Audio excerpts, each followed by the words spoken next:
सौम्या के जाल में फंसे ताऊजी ने आखिरकार अपना सारा सच उगल दिया है और अब सीरियल फितूर की कहानी में ऐसा जबरदस्त मोड़ आ गया है जिसने पूरे परिवार की जिंदगी को पूरी तरह बदल कर रख दिया है।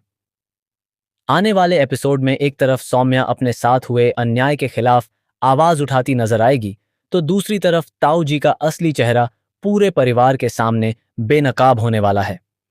कहानी इस वक्त बेहद नाजुक और भावुक मोड़ पर पहुंच चुकी है, जहां हर एक रिश्ते की सच्चाई सामने आती दिखाई दे रही है।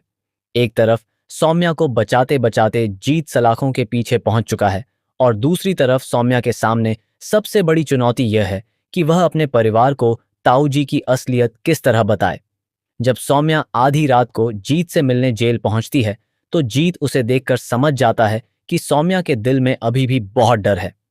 जीत उसे हिम्मत देते हुए कहता है कि जेल में भले ही वह दिखाई दे रहा है, लेकिन असलियत में कैद तो सौम्या खुद है। वह उससे कहता है कि पहले उसे अपने डर और उस इंसान की धमकियों से आजाद होना होगा जिसने इतने सालों से उसकी जिंदगी को अपने डर के साए में रखा है। जीत की बातें सौम्या के दिल को छू जाती हैं और वह तय कर लेती है कि अब वह चुप नहीं बैठेगी। अब वह ताऊ जी को उनके ही जाल में फंसाकर उनकी सच्चाई सबके सामने लाएगी। सौम्या जब आधी रात को घर वापस लौटती है तो उसके पापा अनूप उससे सवाल करते हैं कि वह इतनी देर रात कहां से आ रही है। अचानक सौम्या को घर के दरवाजे पर देखकर परिवार के बाकी सदस्य भी हैरान रह जाते हैं। किसी को समझ नहीं आता कि सौम्या इतनी रात को कहां गई थी और वह किससे मिलकर वापस आई है। सौम्या की मां के चेहरे पर भी साफ डर दिखाई देता है, क्योंकि उन्हें अंदाजा हो जाता है कि कहीं सौम्या अब सबके सामने कोई ऐसा राज न खोल दे जिसे इतने वर्षों से दबाकर रखा गया था।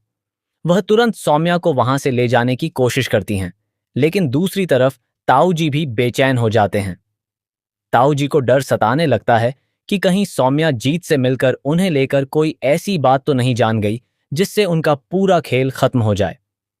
ताऊ जी को हमेशा लगता रहा है कि सौम्या डरपोक है और वह कभी उनके खिलाफ आवाज नहीं उठा पाएगी, लेकिन इस बार सौम्या के इरादे पूरी तरह बदल चुके हैं। वह जानती है कि अगर उसने सीधे ताऊ जी पर आरोप लगाया तो शायद वह फिर से अपनी चालाकी से पूरे परिवार को गुमराह कर देंगे। इसलिए सौम्या फैसला करती है कि वह ताऊ जी को उनकी ही बातों में फंसाएगी और उन्हें ऐसा सच बोलने पर मजबूर करेगी जिसे सुनकर पूरा परिवार हिल जाएगा। सौम्या जानबूझकर बिल्कुल शांत रहती है। वह ताऊ जी के सामने ऐसा व्यवहार करती है जैसे वह उनसे डर गई हो और अब उनके खिलाफ जाने की हिम्मत नहीं रखती। ताऊ जी भी उसके इस व्यवहार को देखकर खुश हो जाते हैं। उन्हें लगता है कि जीत के जेल जाने के बाद सौम्या पूरी तरह टूट चुकी है और अब वह आसानी से उसे अपने नियंत्रण में रख सकते हैं। इसी गलतफहमी में ताऊ जी सौम्या के कमरे में पहुंच जाते हैं और उसे धमकाने लगते हैं। वह उसे याद दिलाते हैं कि उनके खिलाफ जाने का अंजाम क्या हुआ है और जिस जीत को वह अपना सहारा समझ रही थी वह अब जेल में बंद है। ताऊ जी सौम्या से कहते हैं कि अब इस घर में कोई भी उसे बचाने नहीं आएगा, लेकिन ताऊ जी को यह अंदाजा तक नहीं होता कि सौम्या अकेली नहीं है। सौम्या ने पहले ही पूरी स्थिति को अपने पक्ष में करना शुरू कर दिया है। तभी सौम्या की नजर खिड़की की तरफ जाती है और वह देख लेती है कि उसके पापा अनूप वहां आ रहे हैं। ताऊ जी की आंखों की रोशनी नहीं होने के कारण उन्हें अनूप के आने का बिल्कुल भी पता नहीं चलता। सौम्या के लिए यही मौका होता है जब वह ताऊ जी को उनकी असलियत खुद अपने मुंह से बोलने के लिए मजबूर कर सकती है। सौम्या जानबूझकर ताऊ जी को उकसाना शुरू करती है। वह उनसे सवाल करती है और कहती है कि अब वह उनकी सच्चाई सबको बता देगी। ताऊ जी पहले तो उसे डराने की कोशिश करते हैं, लेकिन धीरे धीरे उनका गुस्सा बढ़ने लगता है। उन्हें लगता है कि सौम्या उनके खिलाफ कुछ नहीं कर सकती। इसी घमंड में वह ऐसी बातें बोलने लगते हैं जिन्हें सुनकर किसी के भी पैरों तले जमीन खिसक जाए। ताऊ जी अपने पुराने अपराधों का जिक्र करते हुए सौम्या को डराने की कोशिश करते हैं और उसे याद दिलाते हैं कि इतने वर्षों तक उसने चुप रहकर सब कुछ सहा है। सौम्या फिर भी पीछे नहीं हटती। वह ताऊ जी से कहती है कि अब वह चुप नहीं रहेगी और सबको सच बताएगी। ताऊ जी उसे धमकाते हुए कहते हैं कि आखिर वह दुनिया के सामने क्या बताएगी। वह अपनी पुरानी हरकतों को लेकर सौम्या को डराने की कोशिश करते हैं और यह जताते हैं कि समाज शायद उसकी बात पर विश्वास नहीं करेगा। लेकिन इस बार सौम्या डरने के बजाय उनकी हर बात को ध्यान से सुन रही होती है, क्योंकि उसका मकसद सिर्फ ताऊ जी को उकसाना नहीं बल्कि उनकी सच्चाई को सबके सामने लाना है। तभी सौम्या कमरे की लाइट जला देती है।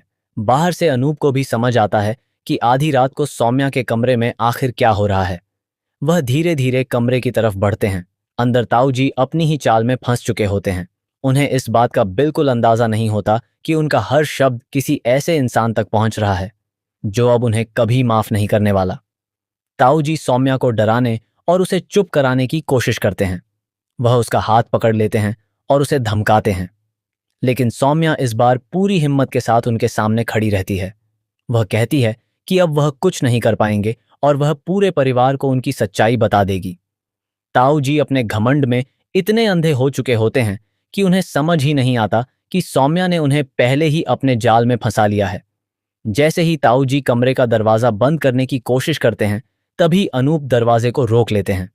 ताऊ जी के होश उड़ जाते हैं। उन्हें समझ आ जाता है कि अब उनका राज छिपा नहीं रह सकता। अनूप ने जो कुछ सुना होता है, उसके बाद उनके पैरों तले जमीन खिसक जाती है। जिस इंसान को वह वर्षों से सम्मान देते आए थे, उसी ने उनकी बेटी की जिंदगी को दर्द और डर से भर दिया था। गुस्से में अनूप के हाथ में मौजूद पानी का जग ताऊ जी के चेहरे पर जा लगता है। इसके बाद वह ताऊ जी को घसीटते हुए कमरे से बाहर ले आते हैं। पूरे घर में अफरा तफरी मच जाती है। परिवार के सभी सदस्य अचानक हुए इस हंगामे से हैरान रह जाते हैं। किसी को समझ नहीं आता कि आखिर ऐसा क्या हुआ कि अनूप ने अपने बड़े भाई पर हाथ उठा दिया।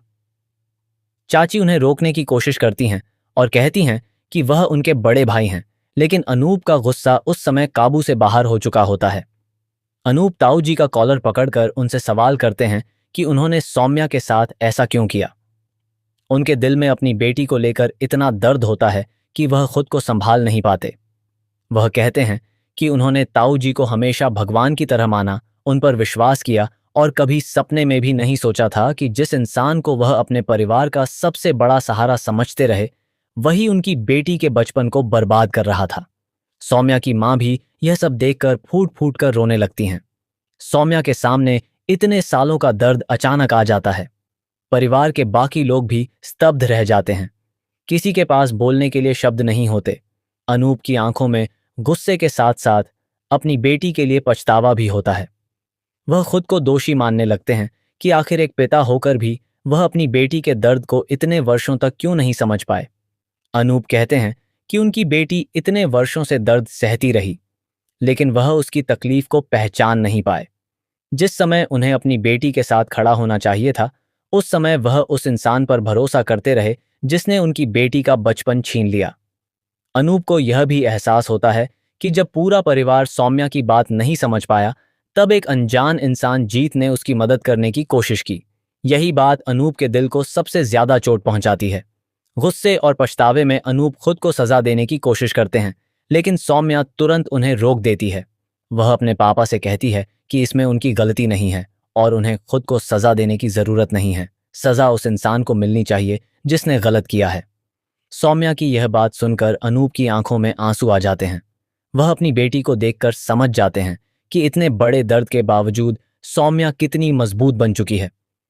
सौम्या कहती है कि सिर्फ ताऊ जी ही नहीं, बल्कि समाज में मौजूद हर उस दरिंदे को सजा मिलनी चाहिए जो किसी मासूम की मजबूरी और डर का फायदा उठाता है। उसकी बात पूरे परिवार को झकझोर देती है। अब किसी के मन में ताऊ जी के लिए कोई सम्मान नहीं बचता। जिस सच को इतने वर्षों से छिपाया गया था, वह अब पूरी तरह सामने आ चुका है। इसके बाद विधान बिना देर किए पुलिस को फोन कर देता है। पुलिस घर पहुंचती है और ताऊ जी को गिरफ्तार कर लेती है। ताऊ जी लाख कोशिश करते हैं कि किसी तरह खुद को बचा सकें, लेकिन इस बार उनके पास कोई रास्ता नहीं बचता। उनके अपने शब्द और उनकी हरकतें उनके खिलाफ सबसे बड़ा सबूत बन चुकी होती हैं। जिस डर के दम पर उन्होंने इतने वर्षों तक सबको चुप रखा, वही डर अब खत्म हो चुका है। ताऊ जी को पुलिस अपने साथ लेकर चली जाती है और सौम्या के परिवार को पहली बार ऐसा महसूस होता है जैसे उनके घर से कोई बहुत बड़ा बोझ उतर गया हो। सौम्या की मां उसे गले लगाकर रोती हैं। अनूप भी अपनी बेटी से माफी मांगते हैं। सौम्या अपने माता पिता को संभालती है और कहती है कि अब उन्हें पीछे मुड़कर देखने की जरूरत नहीं है। अब उनकी जिंदगी एक नई शुरुआत की तरफ बढ़ेगी। वहीं दूसरी तरफ जीत की कुर्बानी भी आखिरकार रंग लाती है। अनूप खुद पुलिस के पास जाकर जीत को सम्मान के साथ रिहा करवाने की कोशिश करते हैं। उन्हें एहसास होता है कि जीत ने सौम्या को बचाने के लिए खुद जेल जाने तक का फैसला कर लिया था। अब अनूप की नजरों में जीत की इज्जत और भी बढ़ जाती है। जीत के घर लौटने के बाद सौम्या और जीत की मुलाकात एक बार फिर बेहद भावुक होने वाली है। लेकिन ताऊ जी की कहानी खत्म होते ही शो में एक और बड़ा तूफान आने वाला है। अब कहानी एक नए लव ट्रायंगल की तरफ बढ़ने वाली है। सौम्या की जिंदगी में जीत के साथ साथ विधान की मौजूदगी भी कहानी को नया मोड़ देने वाली है। दोनों भाइयों के बीच सौम्या को लेकर भावनाएं पैदा हो सकती हैं और यही भावनाएं आगे चलकर दोनों के रिश्ते में दरार डाल सकती हैं। एक तरफ जीत वह इंसान है जिसने मुश्किल समय में सौम्या का साथ दिया, उसे डर से बाहर निकलने की हिम्मत दी और उसके लिए खुद मुसीबत में फंस गया। दूसरी तरफ विधान भी सौम्या के करीब आता दिखाई दे सकता है। ऐसे में सौम्या के लिए भी यह फैसला लेना आसान नहीं होगा कि आखिर उसके दिल में किसके लिए सच्ची भावनाएं हैं और वह अपनी जिंदगी का सफर किसके साथ आगे बढ़ाना चाहती है। आने वाले एपिसोड में सबसे बड़ा सवाल यही होगा कि क्या सौम्या और जीत का रिश्ता पहले की तरह मजबूत रहेगा या विधान की एंट्री उनकी जिंदगी में नया तूफान लेकर आएगी। क्या दोनों भाइयों के बीच सौम्या की वजह से दूरियां बढ़ेंगी? क्या एक भाई अपने प्यार के लिए दूसरे भाई के खिलाफ खड़ा होगा या फिर कोई एक भाई अपने प्यार की कुर्बानी देकर अपने भाई की खुशी को चुनेगा?